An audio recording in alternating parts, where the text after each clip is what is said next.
Welcome to TTG's first ever virtual seminar. Today is part of TTG Media's online programme of events, which we've launched to support the UK and Ireland travel trade through these unprecedented times. In addition to today's seminar, we also have a raft of events going on, from agent-focused Facebook Lives to a regular business support Q&A with industry experts. So please do check out our events page on ttgmedia.com. Today, though, is all about providing you with tools to support your business and your colleagues and your employees over the coming weeks and months. Because let's be frank, the industry is no stranger to challenges, but it's never been shaken quite like this. This afternoon, we're going to be examining the unprecedented challenges facing the sector, how businesses can best address them when the upturn is likely to come, which it will, and how to ensure your company is ready for when it does. We're going to be starting today with a State of the Industry report from Martin Alcock, Director of the Travel Trade Consultancy. At 3 p.m, we'll be discussing the numerous challenges facing the sector and, crucially, what the industry is doing to tackle them, in a panel with ABTA CEO Mark Tanzer, Phil Nuttall, CEO of the Travel Village, and Farina Azam, partner at law firm Kemp Little. From 3:45, we're going to be moving on to look at how travel businesses can retain their clients during the lockdown, with top marketing tips from social media experts Bruce Martin, MD of Ginger Juice, and Ollie Yates, Chief Executive at Clicky Media. And we're going to be then concluding the day with a session focused simply on keeping your business alive, with Jonathan Wall, Managing Director of accountancy firm Elman Wall. Before we begin, just a few housekeeping bits. So the seminars have all been pre-recorded, but they all feature up-to-the-minute advice. Some were even recorded this morning, so it's all still very fresh and relevant. And we are going to be conducting a live Q&A after every session with all of the panelists. So please can I ask you to use the Q&A function, which you'll find at the bottom of your screen, to ask questions, and I will try and put as many as I can to our panelists after every session. For those of you who are fans of Twitter, we always welcome any social media love. So please do feel free to tweet about the session using the hashtag TTG Seminar or the hashtag #OneTravelIndustry hashtag.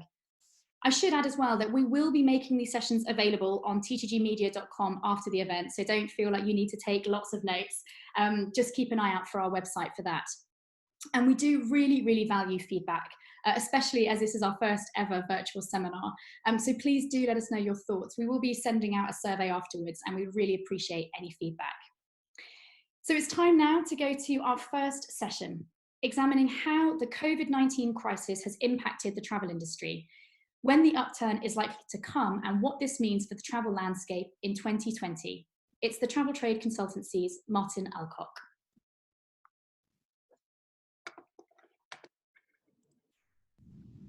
Hey guys, Martin from TTC here. It's an absolute pleasure to be joining you at this virtual seminar. A huge thank you to the TTG team for putting this event together at such short notice. For me, we're an industry that thrives on coming together and sharing information. This is exactly the sort of innovation I think will see us through this crisis. Over the next few hours, you're going to hear updates and advice from some incredible speakers. It's my job to set the scene, really. I'll be taking you through an overview of what we're seeing in our work with our clients and the conversations we're having. I'll also be sharing some of my thoughts on what I think we might see when we're coming out in the next few weeks and months as we emerge from the crisis. I'll be around at the end to take questions, but I really hope you find it useful. Let's get started. It's absolutely unbelievable how much all of our lives have been turned upside down by what's gone on over the last few weeks. Occasionally, I find myself coming across some little reminder of what life was like before coronavirus, an email maybe, or a calendar invitation that was put in my diary for a project, something absolutely critical back in January or February, now completely abandoned. And what's amazing is that already in January and February, so much was happening in China and the Far East, and we were just all so naive. I mean, I think to illustrate the point, I remember sitting listening to TUI Group's earnings call on 11th of February. You might remember it because it was on that call that TUI announced that January 2020 had been the most successful month in their entire history. And yet, barely 45 days later, TUI was going cap in hand to the German government for a 1.8 billion euro bailout. Here's another example. This is a photo of Gatwick Airport back in January. Fast forward to April, though, and if you want the flying experience, really, this is about as good as you're going to get.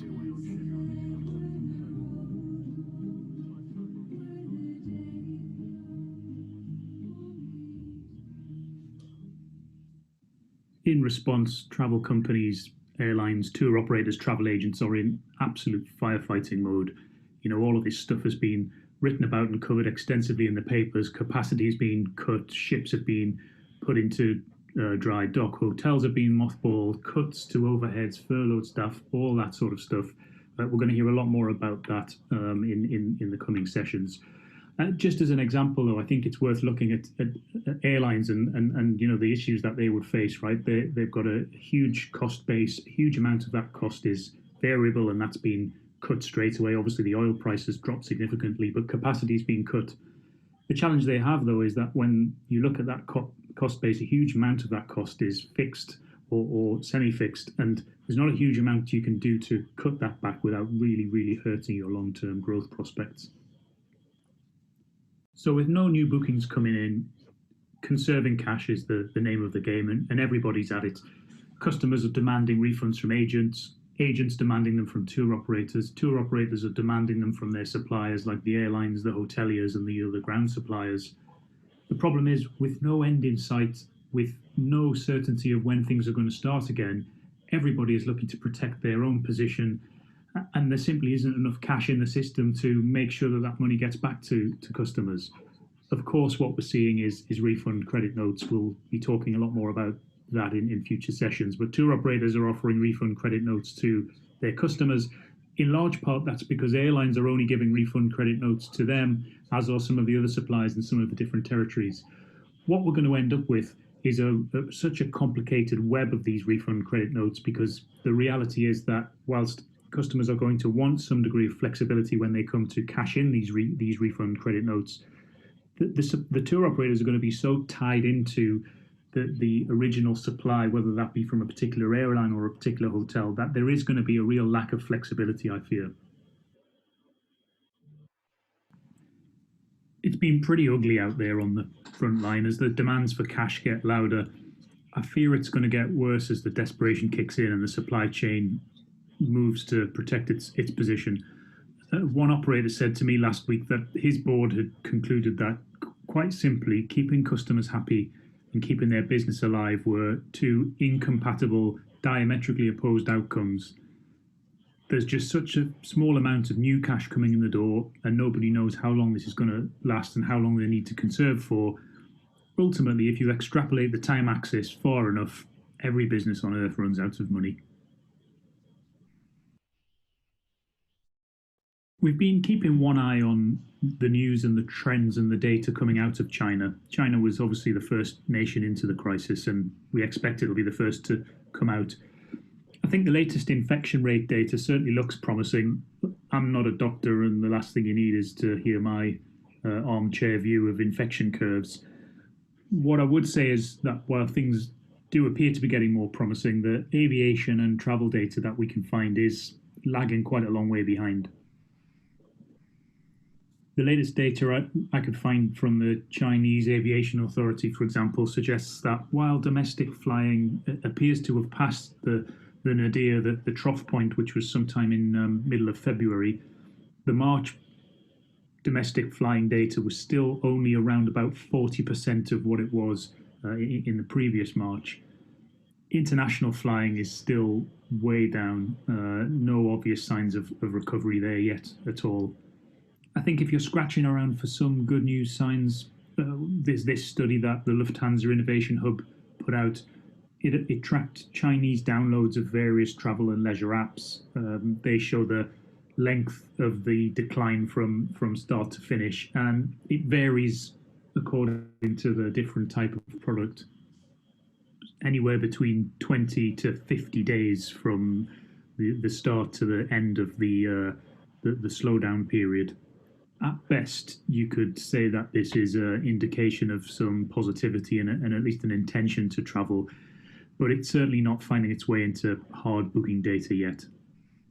Also, what might explain this sort of behaviour is this survey from back in January, where Chinese residents were asked to estimate how long they thought the COVID-19 crisis would last for. You can see from here that at the end of January, well over 50% of people thought this would all be over and done with within a 2-month period. So, look, some crumbs of optimism, certainly nothing concrete. Certainly most operators in the UK that we're working with are modelling and assuming that there'll be no new bookings this side of June. So with all that in mind, turn our attention to what the recovery might look like. Because, look, we know the recovery is going to come. It's really a question of what the shape of the recovery will be. Will it be a V-shaped recovery, very symmetrical, where demand bounces back as quickly as it dropped off? Will it be more like a U-shaped recovery, something slightly more asymmetrical, with a slightly longer period of downturn, but still a bounce back more or less to where we were before the crisis kicked off? Hopefully we avoid some sort of prolonged L-shaped downturn, something similar to what we experienced during the years after the financial crisis. I think in truth, what we might see in travel is something more like a W shape, actually. Immediately after the restrictions are lifted, you can certainly see there will be a big surge in interest as people look to make up for lost time, missed Easter holidays or maybe even missed summer holidays. So maybe a surge in initial bookings. But what that could do is mask a slightly longer term problem. Really, it's going to depend on the depth of that economic recession. But as the reality of consumers' financial positions becomes clear, what we might see is a dip again. And so maybe 2021 is a much slower year. I think another thing that is almost inevitable is that the recovery will be very, very unevenly distributed. Firstly by demographic group. Undoubtedly, older travellers have been the big spenders of travel of the last decade. These are the baby boomers or the empty nesters. Well, many of them will find themselves, whether they like it or not, in the vulnerable age group category, which means they'll probably face much tighter restrictions. Certainly, they'll find it much more difficult to get hold of travel insurance, for example, to cover a trip. So that could really inhibit their ability to travel. Logically, you would expect younger travellers and say families to bounce back more quickly, but then you've got to take into account what's the impact of these guys having been furloughed for 3 months and losing 20% of their salary for that time. What's the impact of people like this lady who maybe has maxed out debt and has unpaid tax bills because of the efforts of propping up their business, for example? It's really difficult to pigeonhole it, but I think one thing is for certain: assuming that one homogenous recovery where everybody starts traveling again like they did before, I think is a mistake. Another area we expect to see an uneven distribution of recovery is recovery by destination. On the way into this crisis, countries around the world moved at different times and in different ways as the crisis took hold in their country. No reason, therefore, to think that suddenly they're all going to ease restrictions in unison and start acting cohesively. It to me feels like it will probably be driven by some sort of relationship between, on the one hand, economic dependency on tourism in that country versus some sort of measure of their success in fighting COVID-19. The quickest to lift restrictions will be those that are dependent on tourism and have had a degree of success in fighting the disease. I'm thinking Cyprus, for example, or maybe the Caribbean. The slowest to bounce back will be those that don't really need the tourism as much and maybe haven't had so much success. You could argue the USA maybe are in that bucket. Everybody else will find their way into those other quadrants, and depending on where they sit, we could see restrictions lifted at different times. Of course, this is really talking about when restrictions are lifted, and that's very different to whether people actually want to travel to those destinations. I think if you're running a travel business and you are destination specific, or you have a limited number of destinations you sell to, that sort of analysis is going to be absolutely critical to figuring out when your product base is going to bounce back. I think we also shouldn't underestimate the changes in our buying behavior and attitudes that might result from a period of isolation and social distancing on this sort of scale. I think it's really dangerous to assume that we'll all just go back to doing what we did before and acting in the same ways we did before. When lockdown is over, for example, and the restrictions are lifted, will we go straight to jumping into group tours, boarding large cruise ships, heading to busy resorts? Or are we more likely to want to avoid crowds? There's speculation that we maybe will need to continue with some of this social distancing long after the lockdown. Will people want to go, for example, to visit busy, bustling city destinations, or will they be looking to head for solitude and quiet, the Lake District, the Yorkshire Dales, that sort of thing? And given the role of airports and airlines in really propagating this pandemic, we might find that families are reluctant to want to jump straight back onto a plane. They maybe will want to go for, say, a driving holiday to Europe where they've got more control, where they can manage the social distancing side of things a bit more easily. I think we also need to plan for a very different travel experience once the lockdown is over and the restrictions are lifted.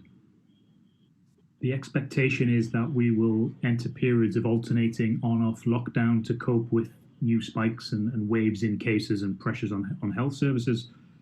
That in turn will likely mean people will book much closer to, say, the departure date because they're looking for that certainty. And I think those two things combined will play absolute havoc with airline demand, yield curves, hotel pricing management. You could really see some volatility and pricing spikes because of that shift in the supply and demand balance. And I think it's going to be absolutely crucial for travel businesses to make sure they've got as much flexibility as possible to be able to move that pricing in line with the supply and demand curve. I think we need to prepare for customers are going to need to obtain and travel with enhanced ID documentation, things like immunization certificates or evidence of having received a vaccine. Finally, I think all of us need to be prepared for some very, very painful long queues at immigration. The experience of flying, I think, is going to be very difficult for the foreseeable future. You could imagine an increase in the number of customers being turned away because of health concerns, testing at the border, that sort of thing, as well as there are many countries that are insisting on mandatory 14-day quarantine periods on arrival, which clearly as part of a holiday destination is totally unworkable.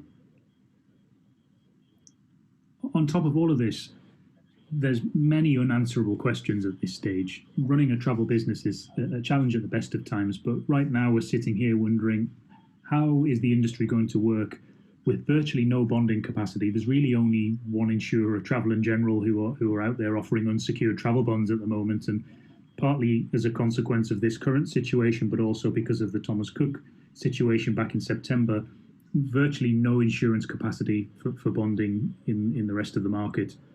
Merchant acquirers are bearing quite a bit of pain at the moment, and I guess carrying quite a bit of risk, particularly as this situation plays out. We could well see wholesale changes to how they approach the industry. Good chance that some of those merchants will pull out of travel altogether. The travel insurance issue we mentioned earlier, I think, is a major challenge. We've heard some big travel insurers pulling back from providing that customer travel insurance products.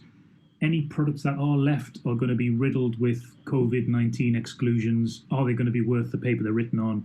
Are customers going to be willing to travel if they aren't protected by some sort of travel insurance? That could really become a major challenge. And I think on top of all of that, we've got some fundamental, almost existential questions arising around how the regulatory framework works, how the Foreign Commonwealth Office interacts in these sorts of scenarios. And I think when the dust has settled on all of this, we will see some fairly large regulatory change as a result. I'm conscious that the last 15 minutes haven't been particularly positive, so I wanted to finish the presentation by hunting for some silver linings amongst all of the doom and gloom. And I think the first one is pretty obvious, pretty straightforward. After lockdown, everybody is going to need a break. Now, we've covered that, and that break will come in many shapes and sizes and at different times, but the demand will definitely be there. I think the other thing allied to that is that consumer surveys over the last decade or so have consistently highlighted this shift towards spending on experiences over spending on things. And I do think that this enforced period of lockdown will really accelerate that, and people will really look forward to spending money on those experiences again. The second thing is I think there'll be a lot of customers out there to go after. And that's for two reasons, really. The first one is unfortunate. I don't think everybody will make it. I think there will be failures and therefore less competition around. But the second reason is because of what I'm calling the pissed off customer carousel. And it works like this. Every travel business that I know is currently doing everything they can to avoid paying refunds for all of the reasons we've just covered. Anecdotally, around 75% of their customers will accept the credit note and they'll rebook for a future date. But there's around 25% who are so pissed off that they will never book with that tour operator again. So they go down the road to operator 2, who welcomes them with open arms. They did what? No refund? Outrageous. Meanwhile, 25% of operator 2's customers who are pissed off go down the road to tour operator number 3, and so on and so on. So there should at least be plenty of customers looking for a new home. Thirdly, it should be relatively inexpensive to get attention over the next few months. In a recessionary environment, large corporates who are in firefighting mode will always cut their marketing too much, and they leave gaps. They leave gaps for smaller businesses who are more nimble, maybe more prepared to take a risk, and there are some real opportunities to pick up customers. Finally, I think we could well find ourselves in a seller's market towards the end of this year. Across the world, private equity funds collectively are sitting on almost $2 trillion of uninvested capital. That's money that's been given to them by pension funds and other investors to deliver a return. Some of that might be needed to prop up their existing investments given the current situation, but by and large, there'll be money to spend. Now, private equity funds only get paid themselves if they put that capital to work and generate a return. So they really need to buy businesses. The fund is typically 10 years long, and during that 10 years, they've got to invest in businesses, they've got to turn them around or make them more profitable somehow, then they've got to sell them. And the clock's ticking, and clearly nobody's buying much at the moment because of the situation and the uncertainty, but as soon as the situation calms down and there is a bit more certainty, there'll be an awful lot of very, very time-pressured investors chasing acquisitions. And when there's large numbers of investors chasing a small number of acquisitions, that will drive up price. So we could find it's a very attractive time to look at selling.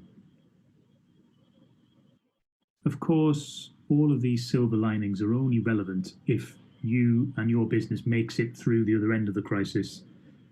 During the course of the rest of the afternoon, you're going to hear a lot more advice and guidance from specialists in different areas. So I won't go into too many more details. From my point of view, it really will come down to three things: disciplined cash management, understanding your cash position and the runway that you've got, the cash burn that you're going through, and really how long you can survive.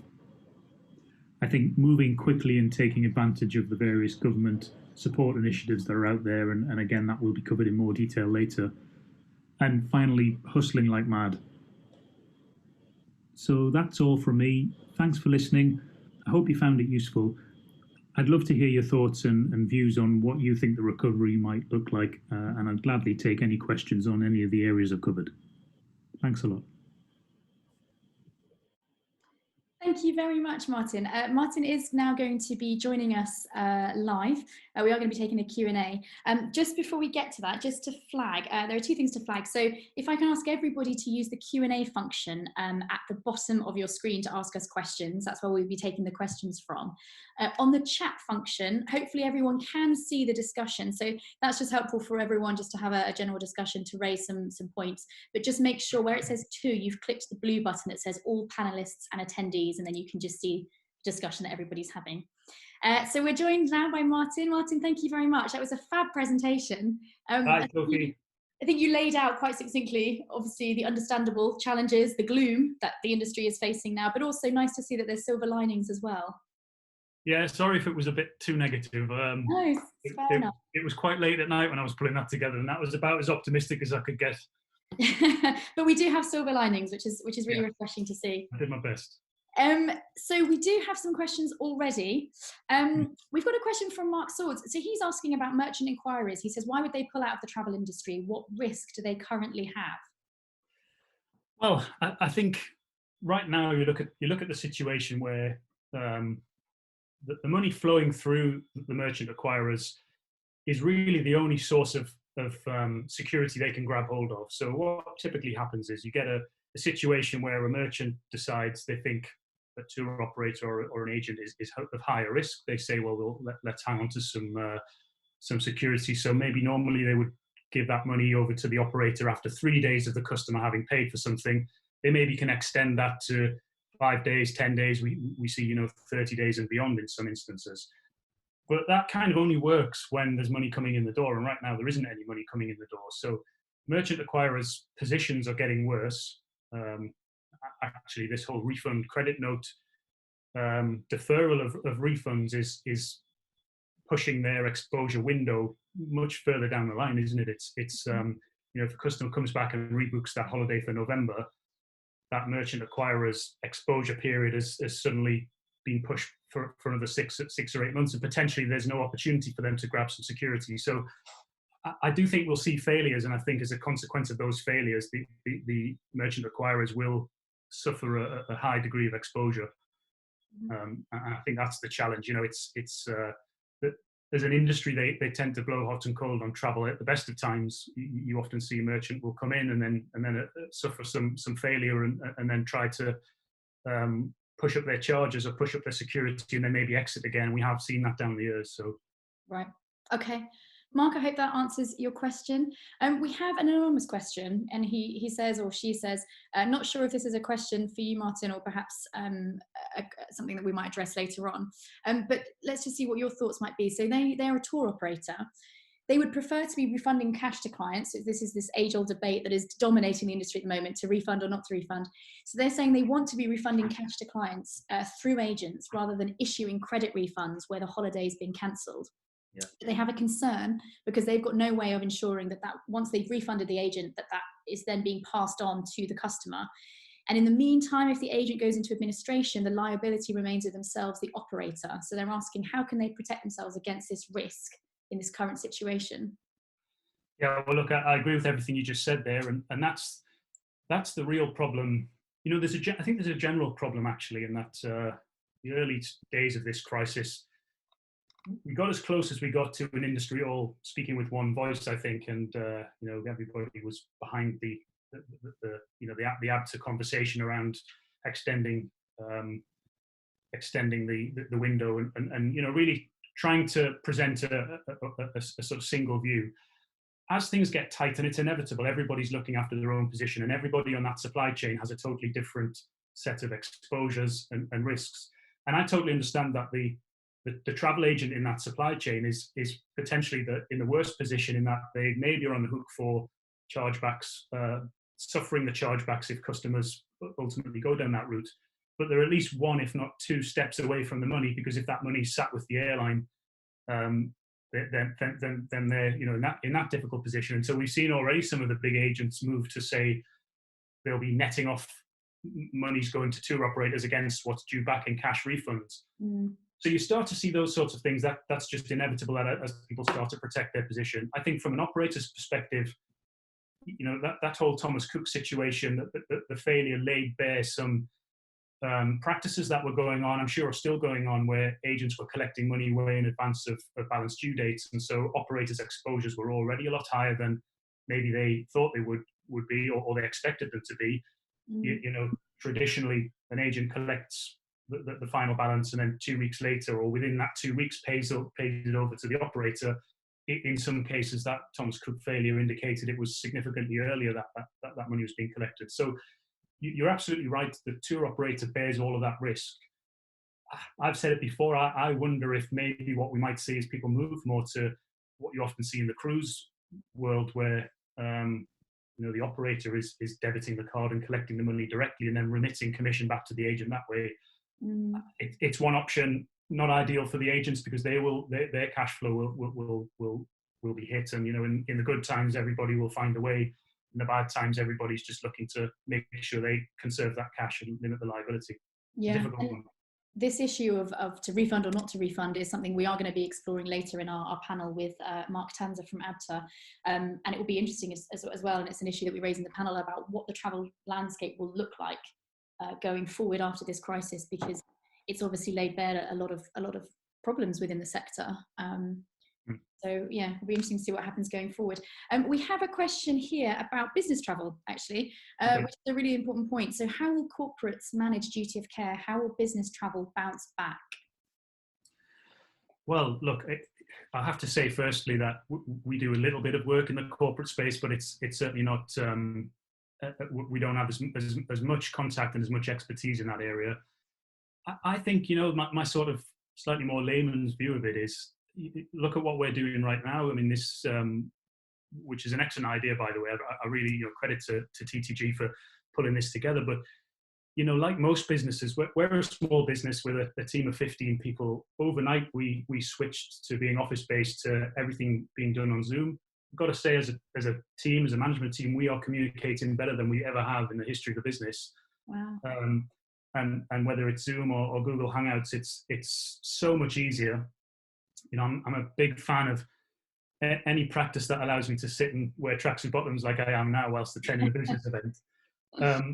And so, look, if you're in the business of organising meetings and events, I think you really would have to be worried that it won't bounce back. I mean, I know there's no substitute for a proper face-to-face meeting, but there's a huge amount of meetings that, to jump on a train or jump on an aeroplane, when you can do it like this and have the same sort of level of interaction, it's going to be a real issue, isn't it?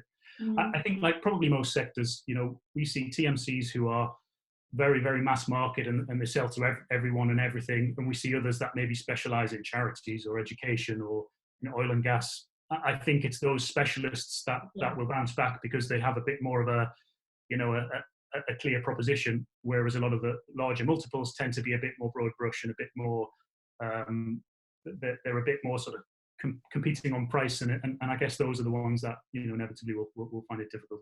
So it's like with any business, it's the specialisms that do particularly well. I mean, we had a piece in TTG actually recently about looking at the business travel market, and it was exactly those. There were businesses that specialise in the NHS, so helping NHS staff move around the country, and obviously they're flying, their business is flying. Yes. So it's those with those specialisms. Yeah, we work with a business who specialised in you know, airlifting for staff that work on cruise ships. And so what you've got to get large numbers of people from every corner of the world all into Miami on a certain date. They're complex, and people wouldn't try to do that themselves. So that you know, that sort of business will always thrive. I think it's the more run-of-the-mill meetings, you know, business meetings, that I think will inevitably be suppressed. You know, from all perspectives, right? I mean, it's cheaper. It's you know, maybe you get 90 to 95% of the benefit from sitting on a Zoom call. Yes, it would be ideal to go and jump on a train, but that's a whole day out of the office when I can do 1 hour. Yeah. My opinion, as I say, we're not. Yeah. And coupled with the environmental question as well, because obviously that's been rising in importance in people's minds, and yes, I guess that will play a role as well. We have a question from Sean Taylor. It's an interesting point. He says so he's looking specifically at the UK market. So do you see there being capacity issues in the UK home market as we come out of this crisis? Do you mean home market as in domestic travel? Yeah, I think he means the UK home market here. Yeah, domestic travel. Yeah, quite sure. I mean, all of this, there's a lot of ifs, buts, and maybes. I mean, who knows what the timing of when we come out of this? Um, is there any of the summer left? You would assume in a domestic market there is. And so if that means everybody more than normal are piling down to Cornwall, which is gridlocked every summer, isn't going to be able to cope. I suppose those sorts of issues are definitely going to come to the fore. Yeah, I suppose a lot of what I read, and I do think it's when people like me start reading too much into medical bulletins and trying to second guess what the experts are going to do, it's heads sort of towards dangerous territory. But the sorts of comments that you read about on-off lockdowns and second waves of infections and all of that sort of stuff potentially do mean that we get these windows where there's availability and then windows where there's lockdown. And so what you're going to do is you're going to end up driving people into narrower and narrower windows of opportunity, and that's straight away going to increase price. It's going to mean very, very short booking windows. So how do you manage that when you've got stock? If you're in the UK and you've got a chain of holiday rental places, and you're used to people booking 3 months in advance, and now they're booking 2 weeks in advance, there's a real nervousness around holding your pricing and managing your cost base and all that sort of stuff. I think if you're then into this period where suddenly the summer season isn't 3 months, it's only a month and a half because there's lockdowns here, and here, that's going to really spike the prices in those periods. And yeah, it potentially changes everything, I think, for the next 6 months. It's really difficult to predict. It's that W you said about, isn't it, where you said the open bits and the, yeah. Okay. Yeah, I mean, when you get into the economic consequences of all of this, and again, I'm sure most people on this call, certainly us included, are looking at what they can do to, whether it's taking in a loan through something like the CBIL scheme, or if it's just simply deferring your VAT. I mean, that's automatic, right? Everybody's getting their VAT for this quarter deferred, but it's still got to be paid, and it's going to have to be paid at the end of the year.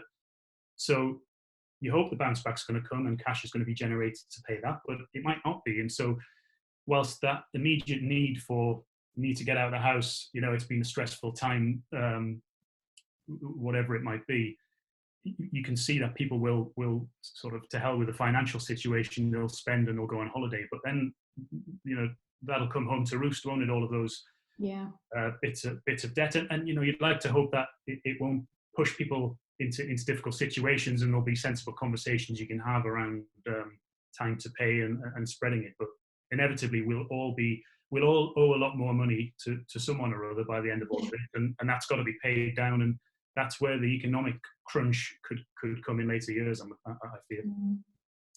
We have a question from Ian. He's asking about ATOL. So in what ways do you think the CAA will relax their criteria for granting ATOL renewals? Yeah, interesting one, isn't it? I mean, we've just gone through this extension, or we're midway through this 1 month extension, and I think that the extension is probably as much because the CAA need to figure out what they're going to do as it is to help the trade. Interestingly, everybody has been extended, even the people who had already managed to fulfil renewal criteria at the end of March, and effectively had that rescinded, giving the CAA the right to relook at everybody. And I think, I honestly sit here, I just wouldn't want to be in their shoes, because I don't know how you make a decision at the end of April. The basic principles of issuing an ATOL are: is the business a going concern for the next 12 months? Does it have sufficient liquidity to cover the amount of bookings it's going to do? And I don't think anybody in the world can answer that question as you sit here today. You don't know how long this is going to go on for. You don't know how that bounce back's going to happen. As I said in my presentation, if you extrapolate that bottom line long enough, then whoever you are, whatever company you are in the world, you run out of money. Yeah. And so anybody presenting a case to a regulator or a bank or any sort of stakeholder right now is making a guess on how quickly it'll return. And I don't know how you make a licensing decision for 12 months on that basis. Yeah. So logically, there's regulatory restrictions to just kicking the can down the road a month at a time, giving another 28-day extension at the end of April. It actually not permitted in the current regulations, but these are unprecedented times. I'm sure there are people working on that from a legal perspective, and that I fear is the only way you can really cope with this, is to just keep giving that little extension here and there. Yeah, sure. I mean, the government has not been shy about introducing things they've never done before. So surely, hopefully, this might be one of them. And you could look at it from the CAA's perspective, right? It's usually these deadlines become an issue. If you take the Monaco situation a few years back, or Thomas Cook, the issue is you've got a fixed point in time at which you have to make a licensing decision, and you're taking a punt at that point. Is this a business that can survive 12 months or not? And really, what you're most concerned with is, by allowing a business to carry on trading, am I putting more customers at risk? Am I at risk of ruining more holidays, increasing the exposure, increasing the sort of the repatriation effort that's going to be needed, etc. Well, a large part of that isn't a concern right now, because no one's abroad, no new bookings are coming in. So, in some ways, the situation isn't getting any worse. It maybe is getting better because more refunds are going back out the door. So customer exposure is reducing rather than increasing. So, maybe from that perspective, it's just simply a case of let's buy time and see how things go. But yeah, challenging one, I think. We have a question from Stuart Pinnell, who says, any specific thoughts on next winter's ski season in the Alps? Oh, he's got very specific. Nowhere else, just the Alps. Yeah, well, I mean, I was actually meant to be on a skiing holiday in the Alps right now, actually. So I think maybe, again, you have to see take all of that into account, the economic situation, the bounce back, how people are generally feeling in terms of, available funds. Skiing has always been seen as a bit of a discretionary holiday. It's when times are good, and I've been on a summer holiday, I'll go skiing as well. I'm sure that there are plenty of skiing enthusiasts who would shoot me for saying that. And I think if you're a real hardcore skier, then you'll go whatever the conditions. And so I think it probably means there'll be a reduction. I guess that would be my first view.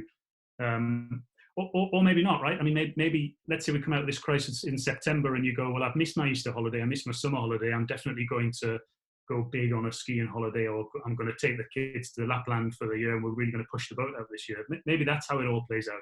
Yeah, because if you get out, like you say, if you get out of this at the end of the year and people do their money for their holidays, that could be the option available to them. I should say I'm a Sunderland fan, so I'm predisposed to negativity. So I do apologise to all of your readers for. I do tend to see the kind of more negative side of things, but I feel like that's a healthy balance in travel, because we are, over blessed with optimists, aren't we?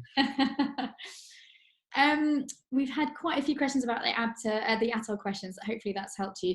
I'm conscious of time. This is quite an interesting one from Anonymous. And before we continue, I know I've seen some questions popping up in the chat. Just to remind everybody, all questions should go in the Q&A section rather than the chat. The chat's more for discussion, so just to make sure you're putting your questions in the right place.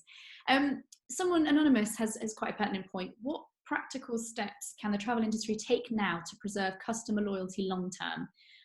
I know you said about the carousel, which makes total sense, and you just got to look at Twitter to see how irate customers are at the moment. So what can businesses be doing to try and retain that customer loyalty?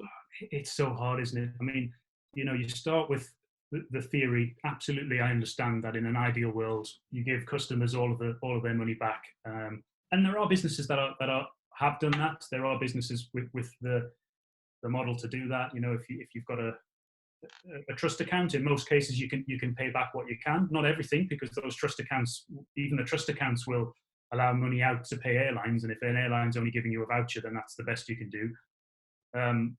But there are others. There are stories of owners putting their hands in their pockets to pay that back personally. I think with all of the best practice, all of that advice, it only really counts for anything if you're still there trading to reap the benefits. And if the maths just don't work, if an airline is not giving you that money back, I have a bigger fear that airlines. I don't get the sense that the negotiations with government are going that well. God bless ABTA for the work that they're doing. They're really trying their best, but I don't know. I just detect a different tone each time that something comes out. That it doesn't feel to me that for whatever reason the Department for Business are listening, and it's them that make the decision. So the CAA and the Department for Transport clearly are on board with making these changes. I just don't get the feeling that, for whatever reason, Department for Business are going to go down that route of extending the terms. The PTRs, you mean? Say it again. The PTRs, you mean? The terms? Yes, yeah, you're extending the 14-day yeah. Window. And so it's very simply the numbers don't work. If you don't have the money, you can pay as many refunds as you can, and then you go out of business, and then all of your customers get in the queue for an ATOL refund, and potentially it takes even longer for them to get that money back. And on the plus side, I do think customers have got, and this is terrible advice, by the way, and I realise that in any normal times, that whole pissed off customer carousel thing is ludicrous as advice. In the same way as, the lawyers later on your panel will say things like, customer will threaten to sue you, but they're not going to get a court date for however many months. Yeah. So that's you would never want to give to a consumer-facing business. That's just not the advice you'd want to give, but it's the reality, I think. So yeah, and we have to be honest about that. The same question is, will people still be buying their shell suits in Sports Direct, or will they be drinking in Wetherspoons after the kind of behaviour of the owners of those businesses after it's all over? Customers have short memories, so you kind of hope that they will, and the need for travel, the demand for travel will kind of override all of that. And everybody wants to go on holiday. We've seen it time and time again. It's happened after the recession. People still want to go on their holidays. One of the very few things that they're willing to forego, isn't it? Yeah, and in these sorts of times, you do see a return to buying ATOL protected or regulated package holidays rather than the DIY approach. If there is this kind of on-off lockdown, or different countries are behaving in different ways, and you want that certainty that if it all goes wrong, someone will be looking out for you to run a repatriation scheme. Maybe it drives more people into the arms of the professionals, like the travel agents that read your magazine, or the tour operators who are regulated. We've only got time for one more question now, sadly, because lots have been coming through, which is fantastic. This one's from Kathy, and it's quite an interesting point about airlines. You touched on the fact that it doesn't seem like our government is being particularly sympathetic towards them, especially when you look at the measures that some other governments around the world have done, which I don't think a lot of consumers or travel agents will be losing sleep over, because I think there's a lot of frustration about airlines at the moment. Just your thoughts really on whether most airlines will survive this. Are they right to be offering vouchers given the uncertainty? Shouldn't they be offering refunds? And I guess, do you think that there'll be a lot more consolidation in the weeks, months ahead? Yeah, well, I think look at what's been going on in the airline industry for the last 5 years, and well, longer really, probably more like 10 years. Certainly in Europe, European airlines have just been, prior to all of this stuff, far too much capacity, far too many airlines, far too many routes being run, and simply just not enough money to be made in terms of the fares, because there's too much competition. And really that's what's driven the number of failures we've seen over the last few years. And you are seeing that consolidation. You had been seeing that consolidation already, where even when a failure happened, there was this kind of consolidation by the back door, because what would happen is an airline would fail, but another airline would pick up all of the slots, all of the routes, the most profitable routes in most cases, and you'd still see the same amount of overall capacity, just in the hands of fewer and fewer airlines. So that was the dynamic, and that was where things were headed anyway. I think in the current situation, and just like wherever you stand and whoever you advise on that supply chain, if you see the world through their lens and from their point of view, you can totally understand their actions. And so airlines who are already in a very competitive market, and maybe haven't had the best of times of late, are sitting there seeing all of the cash go out of the door in refunds. They've got to do what they've got to do to retain it, I suppose. Yeah. And again, as much as you'd like them all to just pay that all back in refunds, I mean, that slide I put up earlier just shows the scale of, yes, they're not flying, yes, oil price is tanked, and so the cost base in theory comes down, but most of those oil prices are hedged, so it's next year when they see the benefit of that. They've got huge fixed cost bases. Grounding aircraft is still expensive. You've got to pay a huge amount of money just to keep them grounded somewhere. So I would be amazed that I don't really want to add to the negativity, because there's enough people speculating anyway, but I just don't see how this can go on. And there's milestones, whether it's April payroll, whether it's the next sort of IATA BSP date. There are these various milestones where ultimately cash becomes so much under pressure that that's the point you fold and you call the administrators in. And as we hit each one of those, I'm sure we'll see bumps in the road, and we'll see businesses fall over. I mean, some of the biggest businesses in the world are begging for bailouts and state aid, and it's all because of it's all for good reason. It's just that they can't cope with the amount of cash that's going back out the door. Yeah. Thank you so much, Martin. I'm sure everyone would agree. It's been a really, really insightful session. Thank you. And so thanks for having me. Again, really think it's a great idea, and I think we need to be doing more of this and remembering to keep speaking, particularly in this period. So thanks very much. Thanks, Martin. For those of you wondering, I know we've had a lot of questions asking for Martin's slide. Yes, it will be available on TTG Media's website. We're not going to be emailing that, but we are going to be making the whole of this afternoon's event live on ttgmedia.com shortly, so do keep an eye out for that. And for those of you, I'm sorry that we couldn't get through to all of your questions. There were lots coming through, which is fantastic. But don't forget, we do have TTG's Coronavirus Business Support Forum on our website. Just go to the box at the top of the page on the website, click on it, and we do have a huge panel of experts who are ready to always answer your questions, and we make sure that they're answered really promptly as well. So apologies if we couldn't get to your questions, but don't forget to look at that. We are going to be taking a very short break. I'm conscious that everybody is very busy at the moment. Everyone has phone calls, etc. to make, feed the dog, go and check on the kids. But we'll be back here at 3 p.m. For our session with Mark Tanzer from ABTA, Phil Nuttall from the Travel Village, and Farina Azam as we discuss facing the challenges of the travel industry right now.